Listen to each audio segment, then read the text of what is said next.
Welcome to the Russ Joy Show!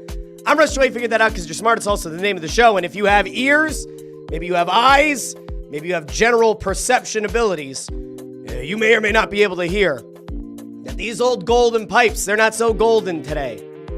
I had no voice this morning. I'm likely going to blow out whatever voice I have left doing the show today. But I figure, you know what? If the Philadelphia Eagles are able to go out and win a Super Bowl, they're second in 8 years. I can go out and have a mostly voiceless show today. Am I a voice of the voiceless? Am I a voiceless for those with a voice? I don't know. But what I do know is there is a lot to get into on a wonderful Wednesday in the Delaware Valley. And my friends, we are going to be jumping all around today. I had one show planned, and then I got clip after clip of just absurdity. Dak Prescott, Jason Kelce, Skip Bayless. What are we doing? Oh, we're getting into all of it today. We're going to talk about some fallout from the Eagles Super Bowl win. We're also at some point, very late in the show probably, this is where I'm guessing this is going to go, we will get into, at least very briefly, the Four Nations face-off, a thing that I am not really looking forward to, but I will watch because your team, your town, your Philadelphia Flyers have 4 players that were supposed to be there. Rasmus Ristolainen will not be there. Sam Ersson probably will not be in net for Sweden.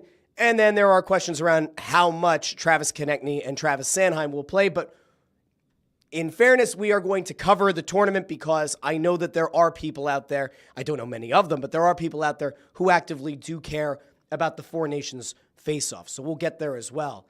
But before we get into anything, if you guys know me well, and at this point many of you do, you'll know that I always look to capitalize on a big moment. And the big moment that we're capitalizing on right now is a Super Bowl win for your team, your town, your Philadelphia Eagles. And I have good news that after a good long while since I last put anything out over at shop.therussjoyshow.com, we do have some new merch. And I think it's a pretty damn good design if I say so myself. The decimation of a dynasty. Oh yeah, you can get that in a t-shirt, long sleeve tee, hoodie. You can get it in a ladies cropped fleece hoodie. Just gonna take you over here really quick. Shop.therussjoyshow.com. RussJoyShow.com. You can see it. It's a beaut. Decimation of a Dynasty. You can get yours today. There's nothing quite like it. By the way, printed and shipped by a local company, a company here in Pennsylvania. So you're buying local, my friends. Now, the shirt itself, I don't know what the origin of the actual T-shirt itself is, but the printing and fulfillment company is a good old Keystone State company. So if you haven't done so already, go give this a gander. Now, why I can't do a better job of zooming in on it, I don't know. But my friends, I mean, you just take a gander at that. Look at that. It's an absolute beauty. Decimation of a Dynasty. 40-22. I mean. Now, I can't guarantee that it'll be there by the time the parade rolls around on Friday. In fact, I can pretty much guarantee it won't be there on time. But as we all know and as we've come to understand, the victory is so much more than just that day. And it's so much more than just the parade. This is a memory that we will have for the entirety of our lifetimes. A biblical beatdown, a decimation of a dynasty. Again, shop.therussjoyshow.com. Go get your shirt. We already had an order come through about an hour or so ago. I put it out through social media. We already have an order pouring in. You can be one of the many people, and it's going to be many people, buying Decimation of a Dynasty. Go ahead and get your shirt today. All right. I'm done plugging shop.therussjoyshow.com. But I can promise you it's a nice design. I think it's a nice design. Many people are saying, what a great design. Amadeo checks and says, man, I already angered the bank with my Super Bowl champ purchases, but guess what? Amadeo's going to buy one. Oh, yeah, he is. I'm going to have a few coming here to the house. We got to rock that shirt, okay? Got to rock it. Jim Cochran says, pretty sure those were my words in Monday's chat. Do I get a cut? I had Decimation of a Dynasty and Biblical Beatdown. We might have been kismet there, Jim. But my alliterations, my alliterative moments, those are mine. Jim says, Russ must have a long driveway to shovel. I have not shoveled at all yet. I did my regular work.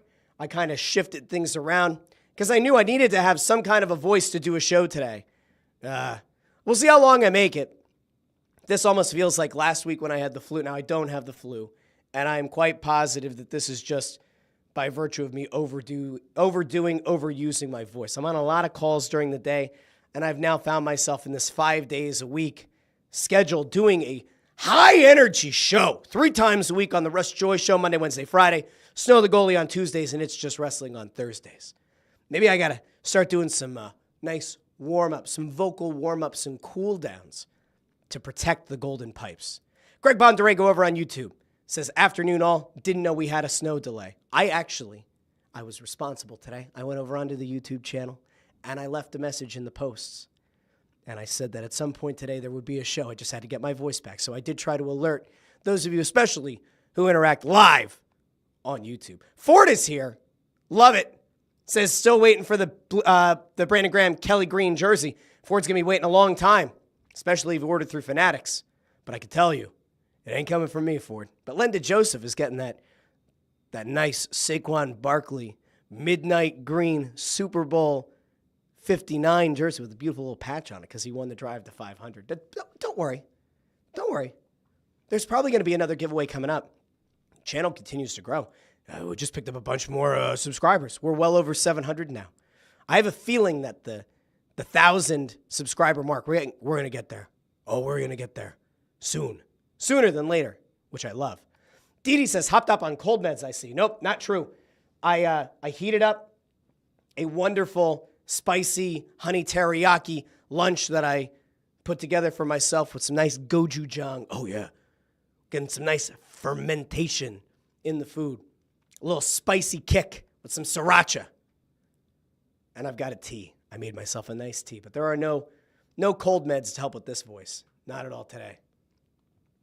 Greg Bondarenko says, curious to see what the national media has to say. I have you covered there today, at least a few. Skip Bayless, I mean, him becoming a true believer in the Eagles and especially Jalen Hurts was not something I had on my 2025 bingo card, but he's very much there. Nico says, can't wait for the speeches at the parade. I'd love to know, for many of you who are tuning in live on YouTube, Facebook, or X, how many of you are going to the parade? I think we're still a game time decision on the parade in this house. I just got a notice that one of our kids' schools is closed on Friday. The other ones are not. I don't know if I have it in me to go down. And it was rough. It was rough in 2018. Getting down into the city was fine at like 4 a.m, but getting out was a disaster. Doing that with 4 kids, I don't know. I don't know if I have it in me.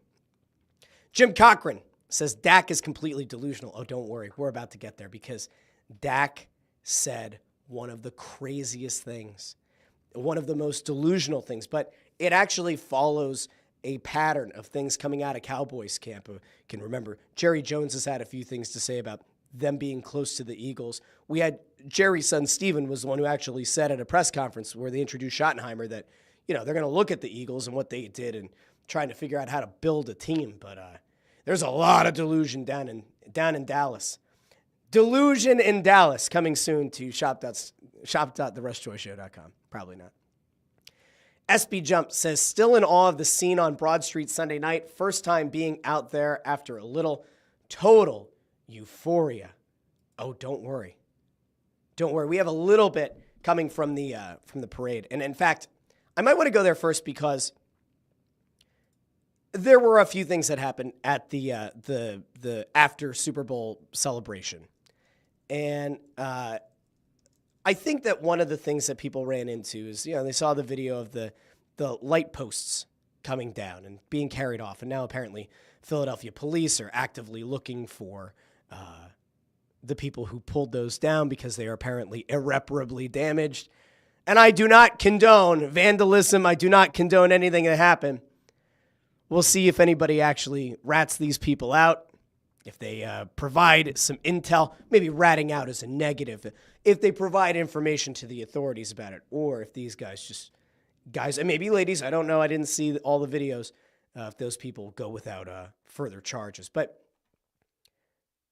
Eagles president Don Smolenski brought something up at a press conference earlier this week. And it was like, yeah, I get that there were things that happened and some things that weren't great, but like there were other things that came out of that post-Super Bowl celebration that were really nice, that were like a really beautiful moment. And so I actually want to take you guys over to one of those beautiful moments because this, I thought, was one of the coolest things to come out of the celebration. And it's in the thumbnail of the episode. There was a fan on Broad Street in a wheelchair. And what you'll see here is that Eagles fans lifted this fan in a wheelchair up to shoulder height so that this fan could experience what everybody else was seeing at, the standing height, so that this person could see the massive humanity and this person could see the fireworks. We have it muted because there was a song that was overlaid on the clip. But like, this is a beautiful moment. Isn't this what fandom is supposed to be? Right? Like, I get it. Philadelphia gets a bad rap. Oh, they booed Santa Claus. Shut the hell up. Oh, they booed Michael Irvin when he was... Shut up. Just stop. They threw batteries at JD... Shut up. Nobody cares. There was that guy who made himself throw up on a kid at Citizen Paper. Shut up. We don't talk about... Like, those things get plenty of attention, but the good things that Philly fans do. How about the aid that Eagles fans provided to that Commanders fans cancer research fundraiser? That got a little bit of publicity, but not a ton. That was one thing that I certainly would focus on. But this beautiful moment of a fan in a wheelchair being lifted by fellow Eagles fans to get to experience what everybody else was experiencing, that is the city of brotherly love. That is what it means to be a Philadelphia sports fan. That is what it means to be a Philadelphia Eagles fan, celebrating a huge Super Bowl win. That was actually pretty motivational. Good job. Good job, Russ. Pat on the back. But like, that was a really nice moment. I loved that. But we are going to have to get to some of the other things that have come out because there were some very, very concerning things said by people at the national level. Ford said, I shoveled as my HOA requires it. Does not mean everyone did, though. Lazy pricks, especially when it is kids walking to the bus and not everyone shovels. Pisses me off. You know what, Ford? Good on you for doing the right thing. Good on you for doing the right thing. Dee Skinner says, Hurts and Saquon were magic on late night, hysterical. What do they call it? Well, that was actually one of the other things that we could try to get to. Now, I'm always a little bit worried especially when it's a show like that, but sometimes they get a little bit aggressive on the takedowns of content. But Saquon Barkley and Jalen Hurts were both on The Tonight Show. And the thing that kind of broke the internet is that Jimmy Fallon asked about the tush push. And we learned that the tush push is not the word or the expression, not the phrase, the name of the very famous play. They do not call it the tush push. And we learned that from Jalen Hurts and from Saquon Barkley. We'll go over here really quick. Fallon asks him, do you guys call it the tush push? It's not what I call it. It's not what you call it. It's No. not what I call it. What do you call it? I'm not going to say what I call it, but it's Okay, but it's not. What do you call it, Jalen? I'm not going to say what I call it. I'm trying to remember what the name that Jason Kelce had for it. Like, I'm pretty sure that somebody said, like, every time Kelce would snap it for the tush push, he'd yell, like, fuck me or something because it was such a brutal play on the body, knowing that he had to get low and kind of move the line himself on the snap. I want to know what Jalen Hurts calls it. There's a sheepish grin, Jalen. What do you call la tush push? Everybody is came up with their own name for it. Yeah. I would like to know what everybody else calls the tush push. Are there 30 different names? Are there 5? Are there 10? These are questions people need to know. The brotherly shove, the tush push, all these different things. It's not that. It's not that. No. Okay. I was shocked too because Now we get Saquon. Saquon, who came in with the out-of-town perspective, having the tush push run against his New York Giants. Apparently he thought that they would just say tush push in the huddle. Let's hear. Saquon, do you call it the tush push? When I got there, I known it as a tush push, but I didn't know if that's what it would be called, but I thought it was called that, and it's not called a tush push, actually. No. He also confirms, not the tush push. Guys, what the hell is it called? What is your role in the quote unquote tush push? I think I have the easiest job, to be honest. I think I'm the one who pushes the tush. Saquon Barkley, the pusher of the tush. Push the tush. Saquon Barkley. That was comedic gold. By the way, if you haven't seen the clips on The Tonight Show, the Eagles offensive line shows up. Everybody shotguns a beer. It was a nice appearance. It was a good job. You got to see Jalen Hurts kind of let loose a little bit. He doesn't go crazy. He doesn't go overboard. Talked about the wallpaper thing of him going through the confetti from 2 years ago, losing and the Chiefs confetti falling. Also said that he's going to keep that as his wallpaper for the foreseeable future. He's not in a rush to take it down. So that was interesting. Very, very interesting. All right. I'm going to go back over to some of the comments here, but there are other things that we definitely need to get to. Kyle Adams says, still can't get over the game. I drove down to Haddonfield from Long Island to watch the game with my brothers and ran into Sean Couturier at the bar. Was nice enough to take a picture. That's great. That's a cool moment. Landro says, funny, it was all love on Bourbon Street in French Quarter Sunday night. Henry 3000 says, hell yeah. Yeah, hell yeah. Maybe it's easier to do a Stone Cold at this point with my voice in the current shape that it's in. Amadeo also points out Eagles fans helped donate to the wildfires in L.A. during that matchup in the playoffs. He's right. Totally forgot about that. Amadeo thinks that Jalen is done with all the media coverage. I saw that this morning he was on The View. I literally saw the clip right before we went live. He was on The View today. I don't know if he's done with the media or not, but man, he is. They are parading him everywhere. And for a guy who, I don't think is enamored with doing media nonstop, I think you might be right. I think you might be correct that he might be done doing some media. There's somebody else who probably needs to be done doing media for a little bit. Now, I don't have the goal here of turning something non-controversial into controversial, okay? I went and I listened to this clip a few times. I listened to a 6-minute clip that also encapsulates the entirety of the show or of this longer segment. But Travis Kelce and Jason Kelce dropped a new episode of their podcast today.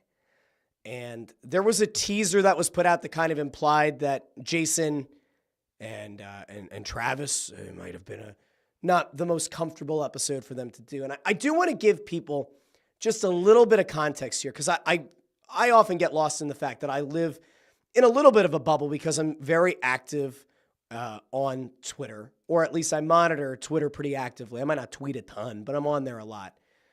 And I pulled up something that happened over the weekend, right? Like across 2 different events, there were 2 things that happened that involved Swifties, because, as we know, the Swifties have very much gotten behind Travis Kelce because he is dating Taylor Swift. But I brought this up because the other night, I couldn't help but notice that there were 2 things going around that were wildly unpopular, at least to people who don't identify as Swifties. The first one, in the last 24 hours, this is from a couple days ago. In the last 24 hours, some insane Swifties have taken their parasocial relationship with the musician to an unhealthy level, bullied former Eagle Jason Kelce's podcast into deleting a tweet, then saw CJGJ's Instagram story and started leaving his mom's restaurant 1-star reviews. Now, CJGJ put up a thing on Instagram. This was it. Should have stayed with that thick, with a picture of him confronting Travis Kelce with the implication that he should have stayed with his previous girlfriend, who is decidedly not a doppelganger for Taylor Swift, we'll say. And so some Swifties started leaving 1-star reviews on his mom's restaurant, which drove a lot of those people insane. But this is the thing that I thought was more pertinent. So New Heights, after the Super Bowl, now I don't know the exact time that this went up, but New Heights put up a tweet that says, "Congrats to all our Birds fan 92%ers and Jason's Eagles teammates on an incredible season." And then there's a quote, "There's a lot of people in the Philadelphia organization that feel like family to me," with his quote, right? And there are pictures of Jason Kelce. All 6 of these images have Jason Kelce in them, with people that obviously he had some kind of connection to. You got Howie Roseman, you have Nick Sirianni, I believe you have Jalen Hurts there, you have Lane Johnson, a couple of the other offensive linemen. I could very clearly see Jordan Mailata, massive man, Devontae Smith, A.J. Brown. And it says Philadelphia Eagles Super Bowl champions. This tweet didn't live online for a long time because at some point thereafter, New Heights took this tweet down. And what many people kind of connected the dots on was, oh, that coincided with a massive backlash from Travis Kelce fans and vis-a-vis a bunch of Taylor Swift fans who got upset that they were congratulating Jason Kelce's former team and, in a sense, dunking on Travis Kelce's current team. Okay, so all of that happened, right? And then on Tuesday at like 3 in the morning, 2:22 in the morning, Jason Kelce felt compelled to put a novel up on Twitter to defend himself and to defend the fact that he's really proud of Hurts and Sirianni and the entire team, and also acknowledging the fact that like this was a hard game for him to watch because he loves his brother, he supports his brother, and that, I mean, he says that a big reason why they took down the tweet was because he thought that it had too many pictures of himself and he was not part of this Super Bowl winning team. And so like that was a big part of why they took down the tweet, right? Like that was the crux of the argument. But for whatever reason, he felt that he had to at 2:22 in the morning to address haters, right? Because you had the Swifties who presumably had some influence on them taking down this tweet, or at least that was the perception. And then you had Eagles fans who then went back at the Swifties because they felt like the Swifties pressured New Heights to take down the tweet. Whole bunch of bullshit, right? So then you go, all right, that has to be it. Like that's the end of it, right? He addressed it, whether you agree with it, whether you disagree with it, doesn't really matter. It's not your life. It's not your brother. It's Jason Kelce's brother. He's allowed to support his brother. And in fairness, they have a very close relationship. And if you have a sibling that you're close with, you are going to defend them to the death. That's how this works. That's how family works. Now, he went onto his podcast, and for whatever reason, they dove into this. Now, I will tell you right away, I support the fact that Jason Kelce supports his brother. And I understand that this game was not easy for him, because as much of a loyalty as you feel to the Eagles organization, because he spent their whole career there, became a Super Bowl champion there, there's a whole lot more that we're going to get to in a second. That was like a lot of good that has come from being affiliated with the Philadelphia Eagles organization. At the same time, he's a human being, and he's cheering on his brother because he spent his entire life with his brother, and he has spent his entire life supporting his brother. And so, of course, it's going to be harder for him than many people are going to give it credit for, okay? I want to get to as much of this clip as we can, though, because I think it's important that you hear from Jason Kelce about why that game was so hard. And then we'll kind of render a verdict here about whether or not his stance was fair. And I'm going to give you a little bit that you might be surprised by and a little bit that you won't be. All right, let's go over to Jason Kelce, Travis Kelce, on their show talking about how hard it was for Jason to watch Travis's team get blown out by his former team. What was it like for you watching this one? Terrible. Yeah. You tweeted out something. I didn't even want to tweet it. I think I would rather do it here because you'd be able to talk more. Yeah. It doesn't matter what happens. Whatever you say is going to get clipped or touched and put out. It sucks. So, in fairness, he starts off by saying, I didn't want to put out the tweet. And presumably the tweet that he didn't want to put out was the 222 tweet where he, again, put a novel out there that a lot of people on Twitter aren't going to read because people have the attention span of a goldfish, but he did get that off his chest initially. And then he notes the fact that things are going to get clipped up. Well, of course they are. That's how podcasting works. That's how media outlets work. But okay, we're going to continue. I've always supported you. Every step of the way. It was hard to navigate because obviously I'm trying to say that I have people on the Eagles that I love, and I also have you. And I tried to make it known that I was rooting for you. I think that was clear. And it felt like I couldn't be right. It felt like no matter what I said, some people were going to skew it and say that I'm rooting for the Eagles. And some people were going to skew it and say that I was rooting for the Chiefs or Travis. Yeah. And can we just have a quick moment? Who cares? Like, this is where I get to the who cares what people say? Like, at that point, if you're Jason Kelce, right, you're allowed to have loyalties to two camps. The team that you spent your entire career with, that you won a Super Bowl with, that you built fame off of, right? And your brother, who you love and care about. And in fairness, 2 years ago, when they went head-to-head in the Kelce Bowl, Jason Kelce mentioned, like, it's going to be hard because either we win and you're hurt, or you win and we're hurt. You know, we as in the Eagles team. So I thought he did a good job of explaining that 2 years ago. I don't know why anybody would be confused or feel the need to pile on, but we'll keep going. And it sucked. That's the world we live in, man. I know I always had your support, and I joked around saying with your cheering for the Eagles, listen, you and Kylie are there in Philly and have created one of the most beautiful situations that I've ever seen. You guys are. So there's a lot of truth there. And again, it's his brother. Of course, he's going to support his brother. You could be loyal to your team. You could be loyal to your employer, but ultimately isn't your main priority in life to be loyal to your family, to the people you love and care about the most. I think that's how this is supposed to work. And then Travis Kelce gives him not the out, but the little bit of the leeway that Jason and his wife Kylie have built a beautiful family and they've built a great thing in Philadelphia. So it's understandable that he would still feel tied to the organization. They're loved by the community out there. Everything from the foundation stuff that Kylie does, both of you guys do, to the countless amount of hours and years you spent in that organization, giving it everything that you have. You don't have to explain anything to anybody.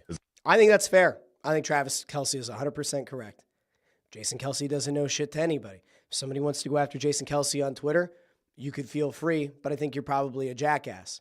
If you remember a few months ago, there was the clip of Jason Kelce getting out of a car. I think it was in LA, right? He was like getting out of an SUV, and there was somebody who was heckling him and said like all kinds of awful things about like him going to hell or something. Like, it was really bad. And then Kelce came through the fence and like talked to the guy, and the guy's like, I'm so sorry.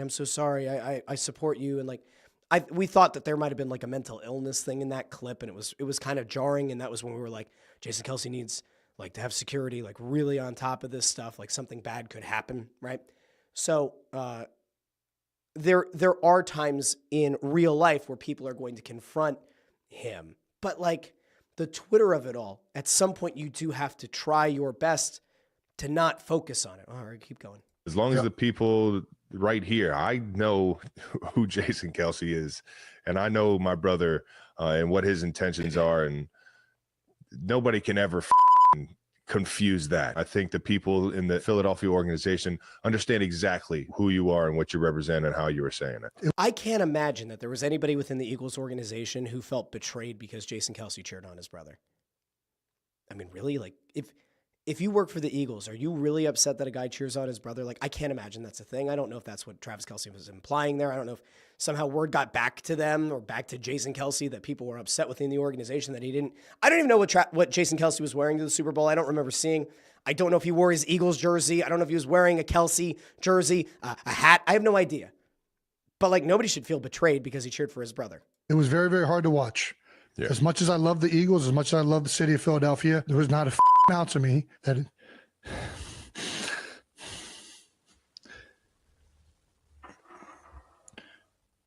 and I know that, like, I don't know. I tried to correlate that I was rooting for both sides the whole time and that I was going to be happy and sad regardless. It's a unique situation then. So he gets emotional, which is fine. What are we getting emotional about? He didn't betray anybody. He didn't betray his brother. He didn't betray the organization. Why be upset? Now, he says that this was hard. Why was it hard? Because Travis Kelce's team got their teeth kicked in. It was never close. I mean, hell, on Monday's show, like, I didn't even really touch on the fact that up 27-0, Jalen Hurts completes an absolute dime to Devontae Smith to put the team up 34-0 in the third quarter. Like, this was an ass kicking of epic proportions. So if you're Jason Kelce and you're watching your brother who, like, did not look happy in that game, and Chiefs fans, by the way, have been going after him on Twitter for the one interception, or the one time that Patrick Mahomes got hit, and it looked like Kelce just kind of stood at midfield, didn't move for 5 seconds while Mahomes was running for his life. There are Chiefs fans who are now going after Travis Kelce. That was not a good game for him. It certainly wasn't a good game for Patrick Mahomes. But again, like, it was a total blowout. So you feel bad for your brother. And at the same time, like, I don't know, like, what are we doing? Anyway, we'll keep going. Nobody can relate to. Nobody can relate to this. I just don't know how to articulate that. I'm happy for some of the Eagles, but at the same time, I was miserable during the game watching you not achieve your success again. Yeah. That's the reality of it. It sucked. And, like, it felt weird for me not to be cheering. Well, that's fair, because I think mentally you do go into it saying you're going to be happy for either outcome, and ultimately you have more loyalty to your brother.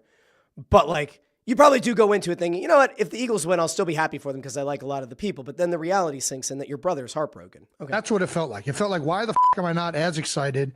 And I think it was just a fucked up emotion. And I'm so happy for Jalen Hurts. I'm so happy for Nick Sirianni and all these guys that have been through so much. And it was just really I did not anticipate it being that hard. So I think if we take that clip in its entirety, and as I mentioned, there's like a 6.5 minute version of that going around.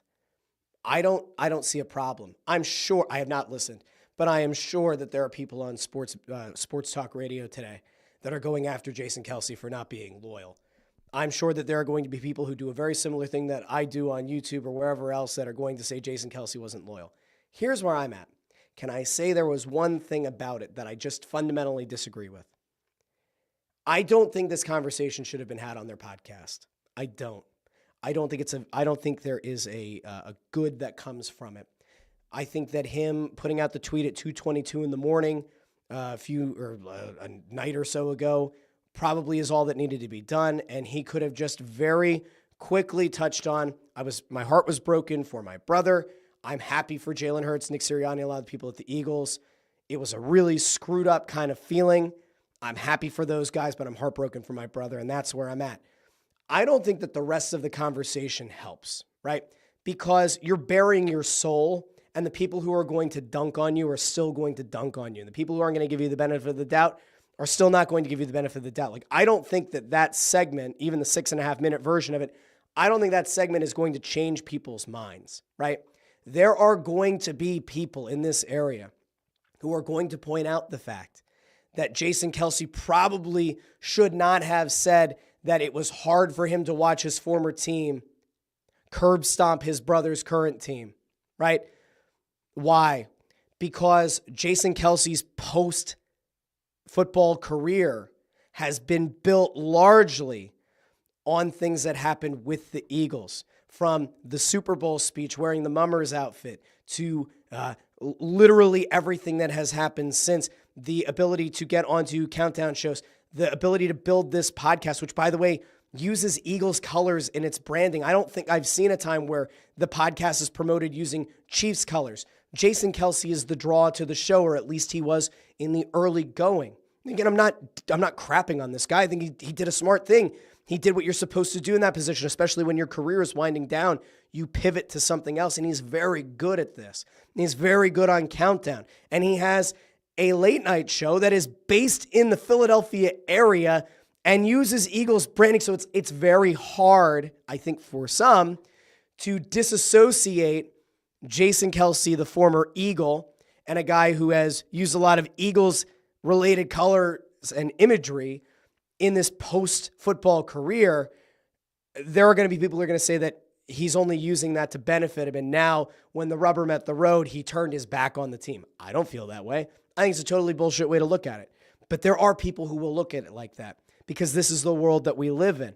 I, as the resident pro wrestling fan, I have to experience, especially on Thursday shows, on It's Just Wrestling, like we have a bunch of people who are WWE loyalists, AEW loyalists, and a lot of times they just lob grenades at each other and they shit on one person when they leave one company and go to another. The other side does a total 180 where they hated the person at the other company, but now that they're this kind of stuff happens in pretty much every walk of life now. It's a total shame. It really is. It's a legitimate shame that it happens. But I don't think that there was anything that could have been accomplished in that segment that was going to change anyone's mind. And by the way, I totally support where the guy's head's at. Ultimately, you are going to support your family more than your former employer, and I don't think that makes him a bad guy.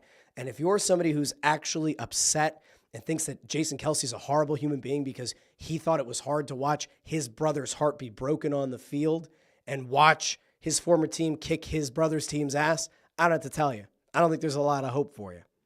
I'll go out to the comments here and see where people are at. Jim Cochran says, I think Jason has been so beloved for so long, and now he's more famous, or now that he's been more famous for a while, the haters are coming out. Maybe he's having difficulty dealing with that. It's entirely possible.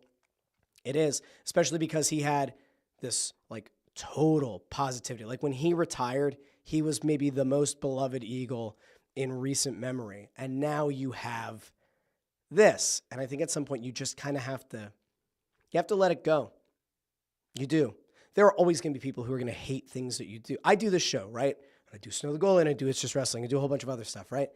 There are people that for whatever reason, they hate my guts. And if I put something out on Twitter, they hate my guts.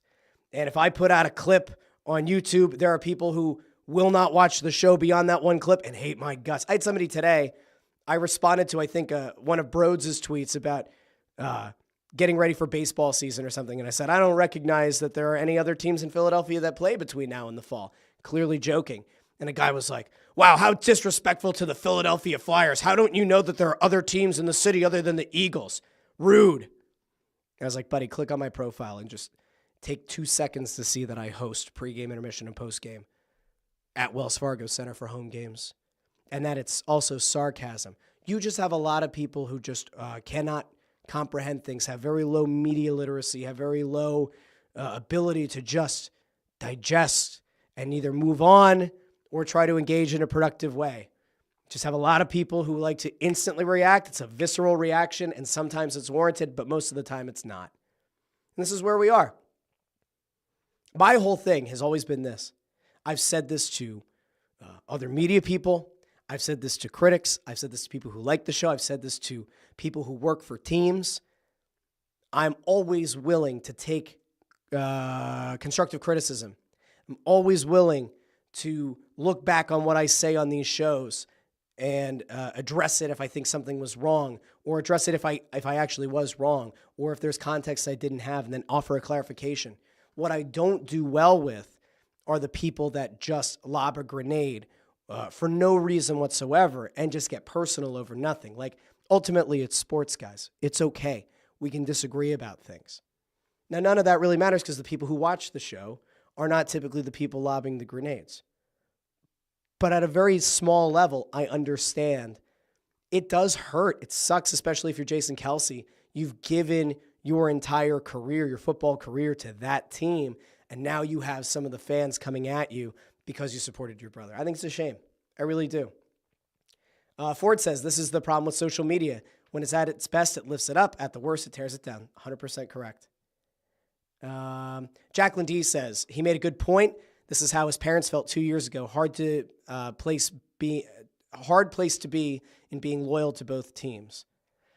Sean C says, I don't think Jason would have been that emotional or conflicted if it wasn't a blowout. Travis was a total non-factor and shrunk into a shell. I imagine that had a lot to do with it. That could be it. That could be a big part of it, just the blowout nature of it. And Travis Kelce didn't have a huge game. They go on in that episode to talk about the fact, like Jason brings up the fact that Travis set the all-time Super Bowl record for most receptions, like most Super Bowl receptions ever. And he's like, I don't care. And Jason's like, yeah, but you will someday. And it is a really great record because it passed, Jerry Rice and past Gronkowski. And like, that's a really cool thing. I don't know, it's hard. It's really hard.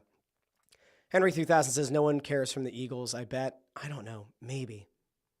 I don't know. There's something about that, though. Something about the way that they got into that conversation that did make me think, did somebody from the Eagles or somebody who is Eagles adjacent reach out and say that they were disappointed? I don't know.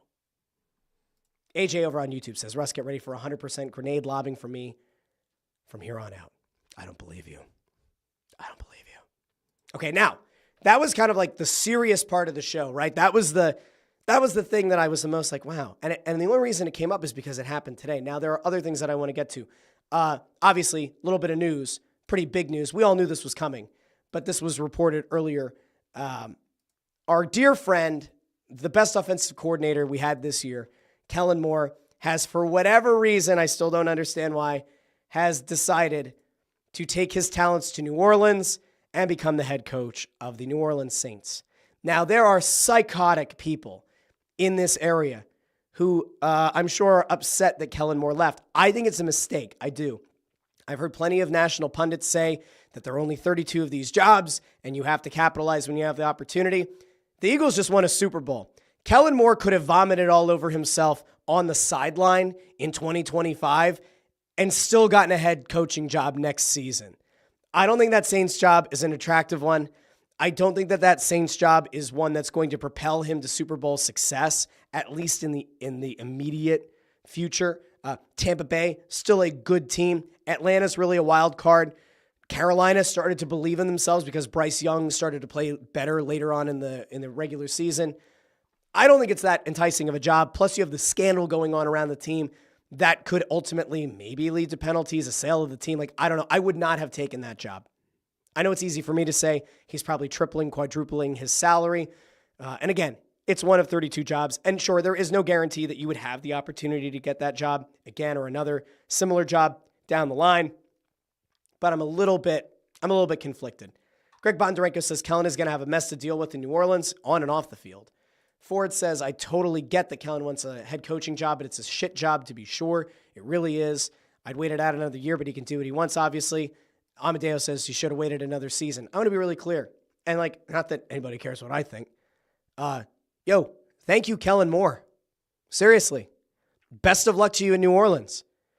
You took an offense that was lost, dazed, and confused a season ago, especially as the team collapsed. And even early in the season, through the first 4 weeks, that was kind of hit or miss. There were those conversations had on the bye week about this team and about how to best utilize Jalen Hurts.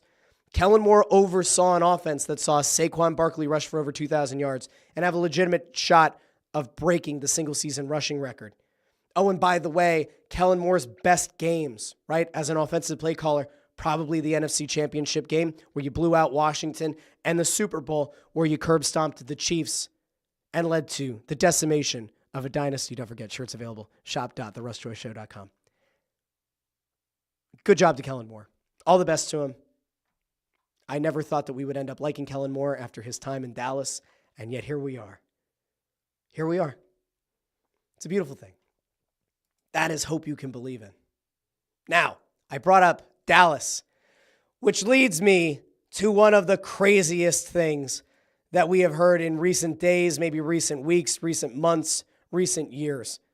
Dak Prescott living in a world of delusion. If you remember, prior to the season, sat down with, I believe it was Erin Andrews, and she said, the Dallas Cowboys will, and he looked into her eyes and said, win the Super Bowl.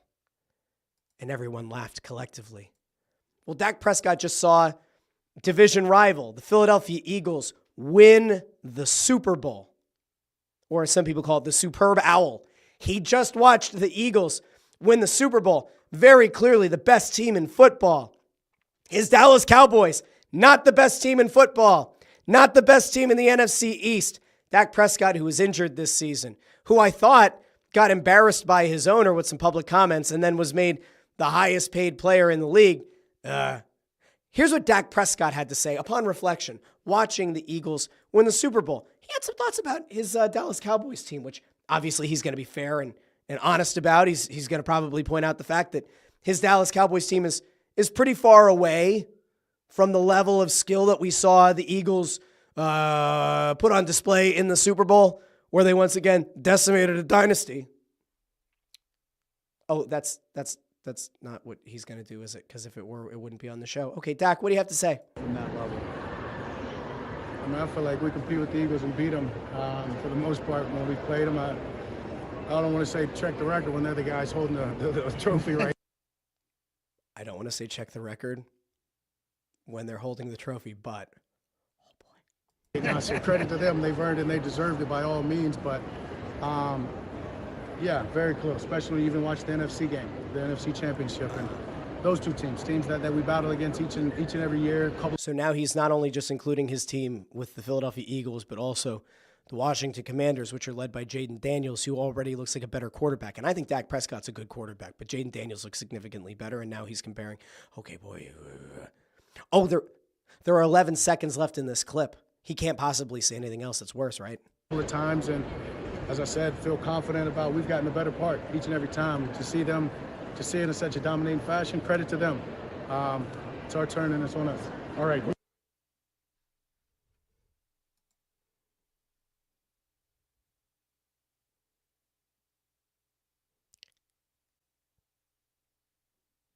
I don't know how to process that. I don't know how. Dak Prescott just looked into the eyes of reporters standing in front of the Children's Cancer Fund backdrop. Good on him. I don't know what the event was, but anybody who works and helps with children's cancer, God bless them. So good job, Dak Prescott. But that aside, we're going to set that nice little human element part of this aside. This man just looked into the eyes of reporters and said, yeah, I mean, I don't want to say, look at the record against the Eagles in recent memory, since they're holding the Super Bowl trophy, kind of a big deal. But, I mean, we kind of got the better of them. Oh, and by the way, we also look at the NFC Championship game. That Commanders team that made the playoffs where my team didn't. We competed well against them too. So, now it's our turn. What the fuck are you talking about, Dak Prescott? Are you out of your mind? Have you lost it, man? Have you paid attention to what your team has done and put on the field? Have you paid attention? They just hired Schottenheimer. They promoted Schottenheimer. They could have had Kellen Moore, who just led the Eagles to a Super Bowl at offensive coordinator, and they promoted a lifelong assistant coach. Jerry Jones himself said, well, Brian Schottenheimer's always been referred to as an assistant coach, but now you're going to have to call him head coach. Yeah? And now Dak Prescott is trying to tell you that it's the Cowboys' turn. How are you going to do that, Dak? Huh? Your team has some big free agents coming up in the near future. I believe there's a guy, Micah Parsons, who once played for Penn State. Some people believe might want to make his way north, right? You don't really have a running back. Things aren't exactly looking great on both sides of the ball in Dallas. You maybe want to explain yourself here. If I were a Dallas fan, I'd lose my shit. If I were a Dallas fan, I would feel beside myself. Oh, wait! We have a resident fan of the Dallas Cowboys who, as I mentioned at the top of the show, is actually somebody who supports Jalen Hurts. Now, I don't think I can get through this whole clip, but Boy, if there's anybody better to excoriate Dak Prescott for what he said, who better? Who better than Skip Bayless? The answer, as you're about to find out, is no one better to do this. Because Skip has left a flaming trail behind him about Dak Prescott. Let's hear. Skip, I know that you were happy that Jalen Hurts won, and there's another clip going around about him commending the Eagles and pointing out the fact that he picked the Eagles to win the Super Bowl before the season and all that, which is all great, and saying that Jalen Hurts is a winner and all that, which is great. But oh boy, this is the clip that I love more because I need somebody with loyalty to Dallas to explain to me what exactly Dak Prescott was talking about. All right, Skip, you're up. As a lifelong diehard Dallas Cowboy fan, I am ashamed. I am horrified of what my quarterback Dak Prescott said about the world champion Philadelphia Eagles today. We are off to a good start. And I'm here to book it, to guarantee that next year the Philadelphia Eagles will romp and stomp my Dallas Cowboys just the way they annihilated and humiliated the Kansas City Chiefs in the Super Bowl we all just watched. So, okay, Skip Bayless maybe doesn't agree with Dak Prescott saying, now it's our turn. Okay. Skip a little bit critical there of Dak Prescott. Keep going. How can you have the just false bravado to say, yeah, we're going to beat them because we've been beating them? The delusional audacity. I feel like you said we compete with the Eagles and we beat them. Well, once upon a time, you did. That is true. But like your owner, you're living in the past. That's where Jerry mostly lives these days. You haven't played these Eagles. What are you talking about, Dak? These Eagles are Howie Roseman's masterpiece. That is true. Executive of the century. You haven't played Saquon with Becton opening holes for him because once again, you got hurt. You're going to play next year at 32, and it feels like you're 42.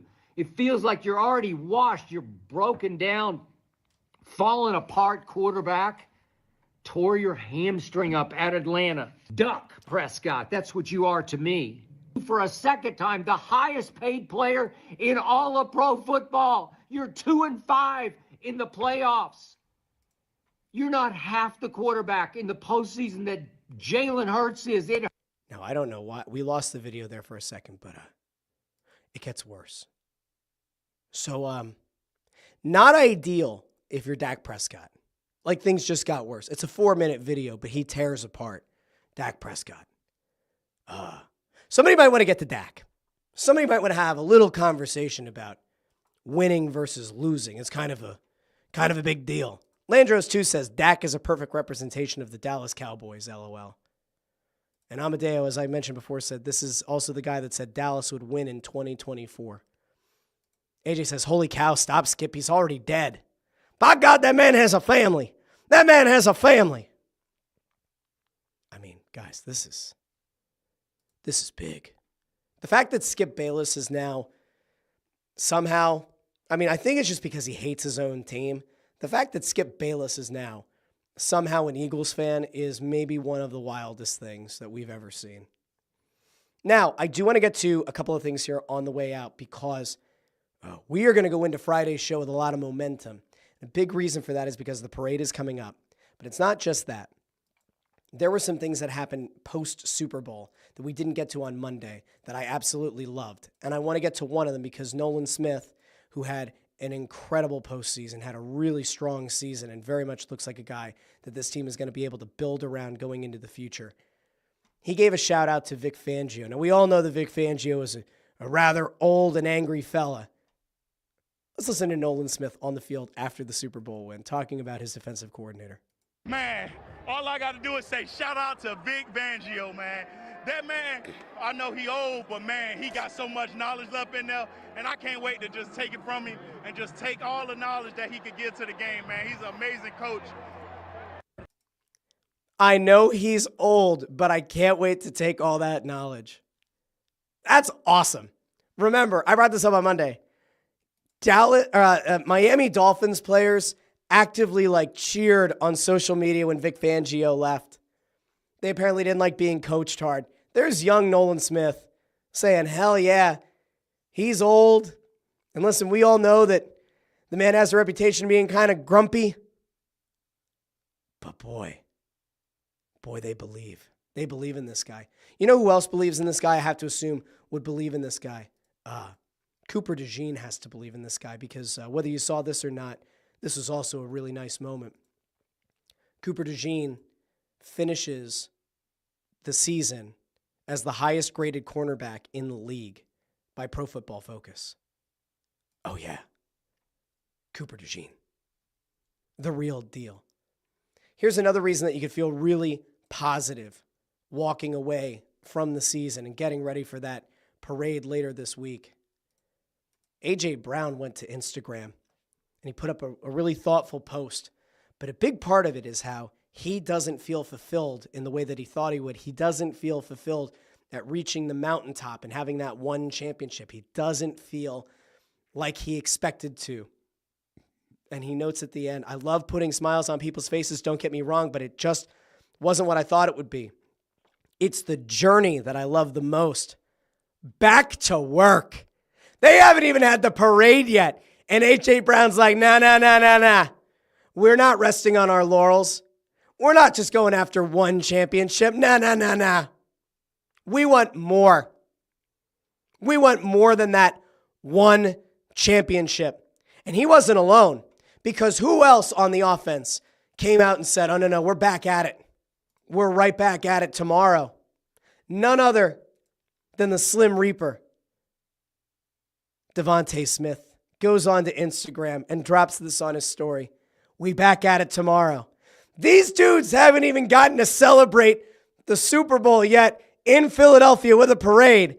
And Devontae Smith and A.J. Brown are already saying, oh, no, we're not done with that. Hell no.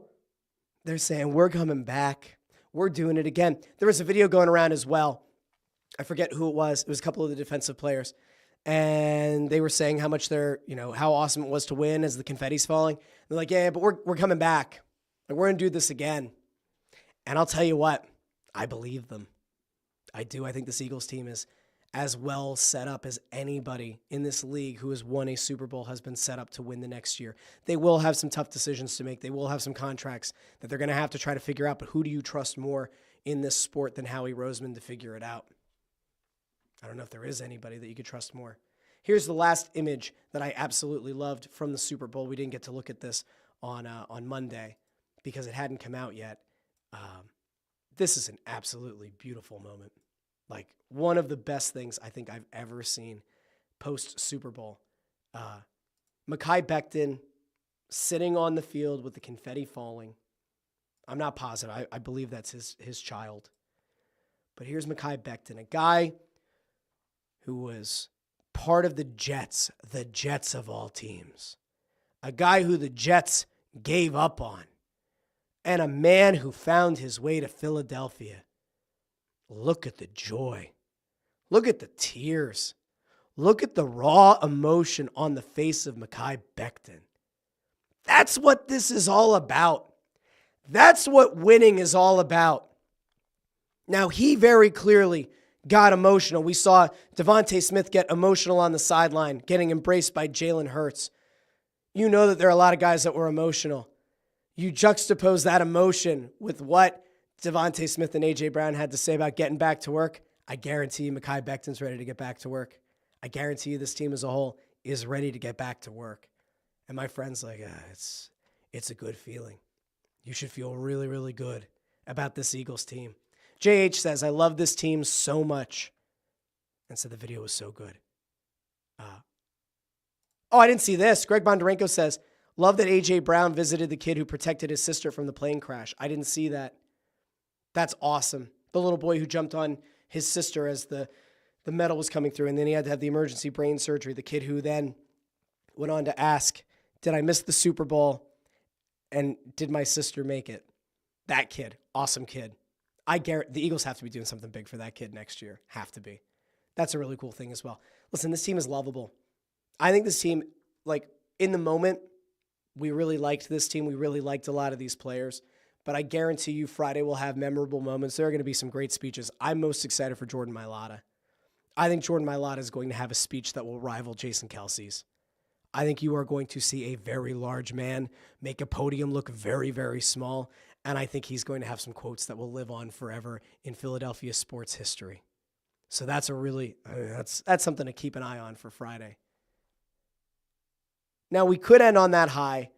I did say that we're going to get to just a little bit here, so just humor me for a second, especially if you're a Flyers fan, I guess. As I mentioned at the top of the show, the Swedes probably aren't going to play Sam Ersson in net. Rasmus Ristolainen will not play for Finland. We talked about that on Snow the Goalie. So that leaves you with Travis Sanheim and Travis Konecny, and it depends on how things go here. There were some whispers yesterday that Travis Sanheim might end up being the extra defenseman, that he might not actually see the ice in the opener against against Sweden. I don't know what that's going to look like. I have to assume that Travis Konecny is going to see time in this tournament. The Four Nations isn't something I'm excited about. I'm going to watch it because I still think that it's important to take in the games and it's important to monitor how the Flyers players perform. But realistically, it's just Travis and Travis. And I don't know that there's anything that those guys can do in this tournament that's going to change my mind on them or change what I think they ultimately could be in the NHL. It's a fine, I guess, international tournament. But like when you don't have the Russians there, when you're only down to 4 countries, to me, I take everything in this tournament with a grain of salt. Now, again, I don't know if they'll both be in the lineup for Team Canada. As of yesterday, it sounded more like Sanheim might be on the outs, at least for the opening game. The belief, I think, is that Travis Konecny will be in the lineup. And in fact, we're going to really quick throw over here to Travis Konecny, who spoke with the NHL Network I think this is about an hour ago.